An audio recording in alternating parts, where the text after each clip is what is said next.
Assalamu alaikum. Hope so you all are fine and in a good state of your health and iman.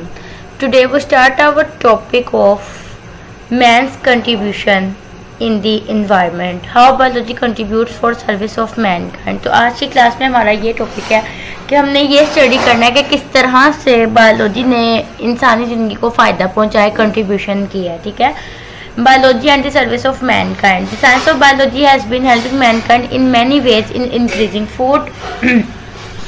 इसका मतलब ये है कि जो बायोलॉजी है या साइंस है, साइंस में फर्दर बायोलॉजी ने इंसानों की मदद बहुत सारे तरीक़ों से किया। For example in increasing food, हमारी खुराक को इंक्रीज़ किया। इन फूड प्रोडक्शन, इन कम्बेटिंग डिजीज़, बीमारियों के साथ मुकाबले में हमें मदद दी है। And in protecting and conserving environment, और हमारे माहौल से हमें प्रोटेक्ट करने के लिए या उसके बचाव के लिए हमारी हेल्प की है। ठीक है, अभी हमने इसको डिटेल में स्टडी करना है कि फूड की प्रोडक्शन को इंक्रीज करने में बायोलॉजी ने क्या रोल प्ले किया, या हम कौन कौन सी टेक्निक्स इंक्रीज करके हम फूड की कौन कौन सी आइटम को इंक्रीज कर सकते हैं, और फर्दर हम बीमारियों के साथ किस तरह से लड़ सकते हैं, और उसके अलावा हमारी इन्वायरमेंट में बायोलॉजी का क्या रोल है।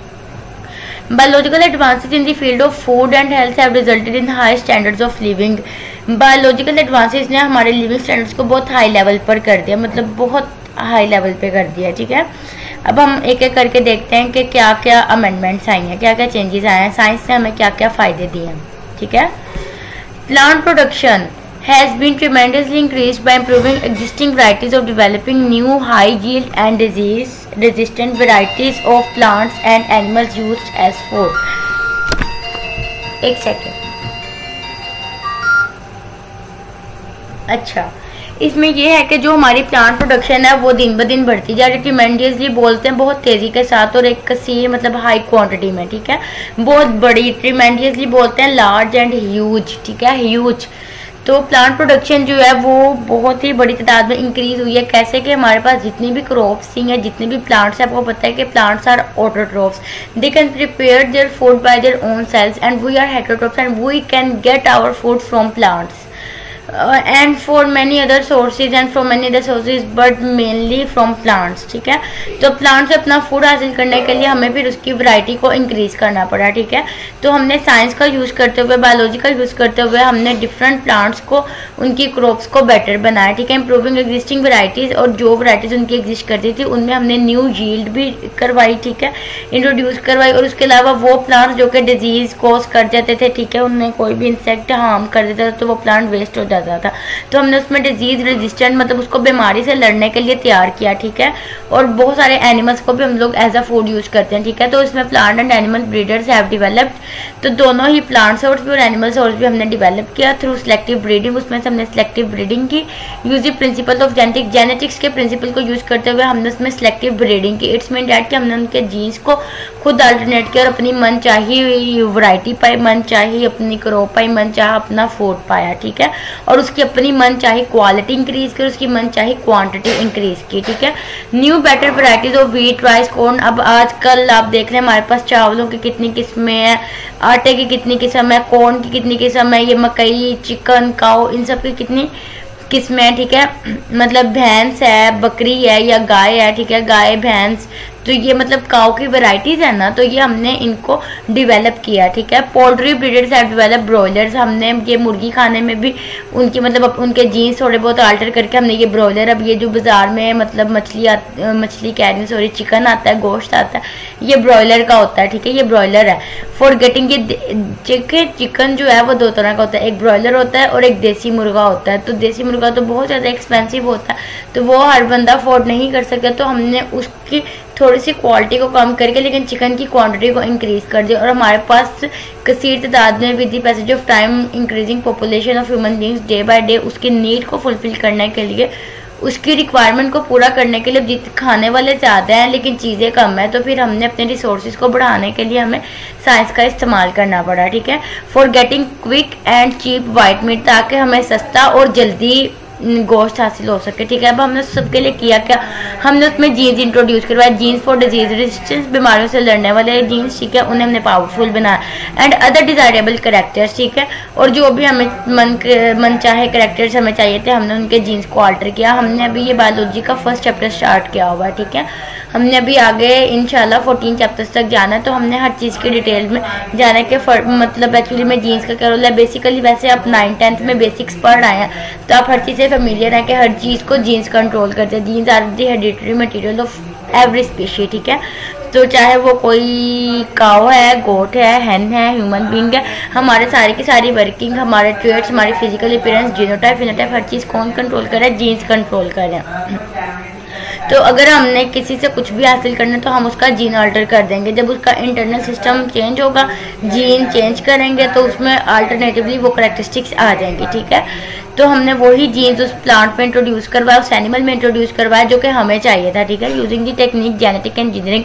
इस टेक्निक को हम लोग बोलते हैं जेनेटिक इंजीनियरिंग। नाम से जा रहा है कि जीन को इंजीनियर के, इंजीनियर मतलब खुद बनाया मतलब अपने डिजायरेबल करेक्टर के हिसाब से कि हमें इसमें जो जो क्वालिटीज चाहिए थी, जो जो चीज़ें चाहिए थी, हमने उसको मतलब जेनेटिक इंजीनियरिंग एक्चुअली बोलते हैं कि it is the branch of biology in which we study about the genes, their modification, their removal and the repair of the gene. कि अगर कोई जीन है वो डैमेज हो गया, उसे रिपेयर कैसे कर सकते हैं, किसी जीन को मॉडिफाई कैसे कर सकते हैं, किसी भी जीन को चेंज किस तरह कर सकते हैं, ठीक है।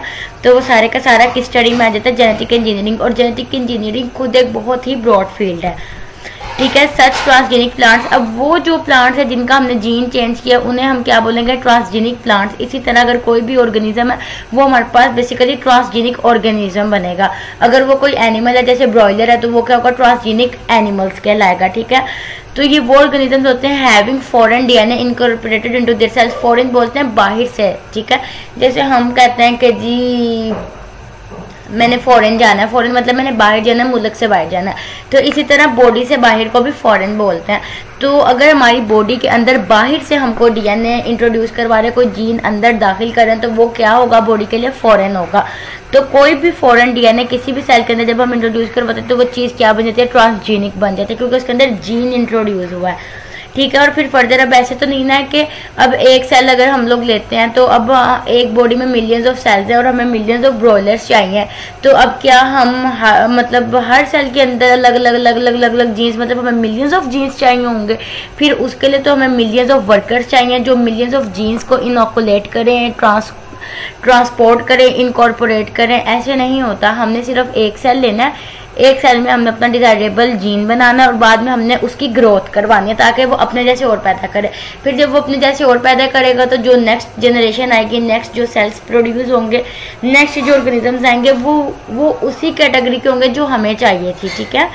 तो उस प्रोसेस को हम बोलते हैं क्लोनिंग के, production of genetically identical copies के। हमने जीन को इंट्रोड्यूस करवाया और अब वो जीन क्या कर रहा है? अपने जैसे आगे पैदा कर रहा है। और नॉर्मली जैसे सेक्सुअल और एसेक्सुअल रिप्रोडक्शन होती है ऑर्गेनिजम्स के अंदर, ठीक है, उसी तरीके के साथ। लेकिन यह कि उस अब क्लोनिंग क्या होगी? क्लोनिंग और सेक्सुअल रिप्रोडक्शन में क्या डिफरेंस है? अब देखें, नॉर्मली रूटीन में मतलब जो ऑर्गेनिजम्स है वो आपस में ब्रीडिंग करते हैं, सेक्सुअल रिप्रोडक्शन करते हैं या सेक्सुअल रिप्रोडक्शन करते हैं, फर्दर आगे अपने ऑफस्प्रिंग्स पैदा कर रहे हैं। तो फिर फ़र्क कहाँ पे है?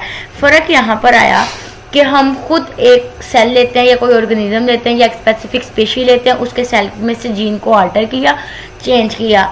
अब हम खुद उसको मतलब अब वो अब अपने जैसी पैदा कर रहे हैं। अब देखें, अब जो नेचुरली मतलब जो एक अल्लाह ताला ने सिस्टम बनाया हुआ, एक मैकेनिज्म बनाया हुआ, उस सिस्टम के मुताबिक मतलब वालदैन है, आगे उनकी औलाद है, आगे उनकी औलाद है और आगे उनकी औलाद है। तो ये एक नेचुरल सिस्टम है। इसमें वो ये नहीं इसमें उनकी चाहत नहीं है कि वो ख्वाहिश कर सकते हैं कि हमारा बच्चा गोरा हो, अक्लमंद हो, लंबी हाइटेड हो और ये हो वो, लेकिन वो क्या उसको कंट्रोल कर सकते हैं? नहीं कर, नेचुरली वो उसे कंट्रोल नहीं कर सकते।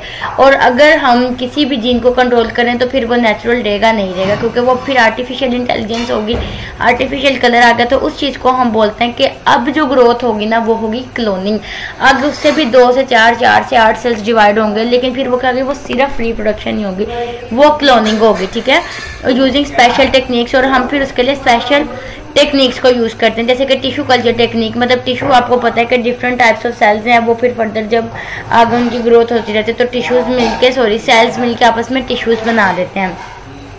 तो वो होती है टिश्यू कल्चर टेक्निक, ठीक है, कि उसके अंदर हम टिश्यूज़ को कल्चर कर रहे हैं, ठीक है। तो अच्छा, अब उसके अलावा यह कि plant pathogenic fungi and insect pest of crops which weaken the plants and reduce the yield. अब ये है कि अब ठीक है, अब इसका हमें एक तो फायदा ये है कि बायोलॉजी या साइंस को हम लोग यूज करते हुए अपनी प्लांट्स को बढ़ा रहे हैं, इंक्रीज कर रहे हैं, इम्प्रूव कर रहे हैं। अब दूसरी जगह पर हमारे पास ये खतरा भी मौजूद है कि जो हमारे प्लांट्स हैं उन any foreign material that can attack to your body, ठीक है। तो प्लांट पेस्ट भी क्या होंगे या प्लांट पैथोजेंस भी कौन होंगे कि जो प्लांट्स पर अटैक करते हैं, ठीक है। तो जब कोई भी मतलब पेस्ट है या कोई भी पैथोजन है, फंजाई या कोई भी अदर इंसेक्ट है, जब वो किसी भी क्रॉप पर हमला करेगा तो वो डेफिनेटली उस क्रॉप को डैमेज करेगा और फिर वो खाने के काबिल तो नहीं देगी क्योंकि उसके अंदर कीड़े होंगे, ठीक है। एंड रिड्यूस दी यील्ड, तो उससे हमारी यील्ड कम हो जाती है ट्रेडिशनली बीन कंट्रोल। तो फिर अब हमें इनको कंट्रोल करना पड़ेगा। तो इसके लिए भी हम लोग क्या करते हैं, using chemical fungicides and insecticide, मतलब हम पेस्टिसाइड्स का यूज करते हैं। पेस्टिसाइड्स मीन्स डैट कि हम वो कोई स्प्रे या कोई ऐसा केमिकल यूज करते हैं कि हम अपने क्रॉप्स के ऊपर ना वो स्प्रे कर देते हैं ताकि जो भी इंसेक्ट है ना जब वो उस प्लांट पे अटैक करते हैं तो वो उसकी डेथ हो जाती है, ठीक है। तो वो हमारी क्रॉप को डैमेज नहीं कर पाता। तो इस तरह के केमिकल या इस तरह के पेस्टिसाइड्स हम लोग क्यों बनाने में कामयाब हुए हैं, just because of scientific study, okay. Use of this chemicals possesses toxicity problem, लेकिन अब इसका ये है कि अब हम जब स्प्रे कर देते हैं उसके ऊपर फिर वही क्रॉप जब हम लोग खाते हैं तो फिर हमारे लिए भी टॉक्सिसिटी प्रॉब्लम्स होते हैं, हमारे लिए भी तो वो जहरीला है ना, जहर है एक तरह से, ठीक है। As well as environmental pollution, और ये माहौल की आलूदगी का भी सबब बनता है। तब इसका क्या हल है?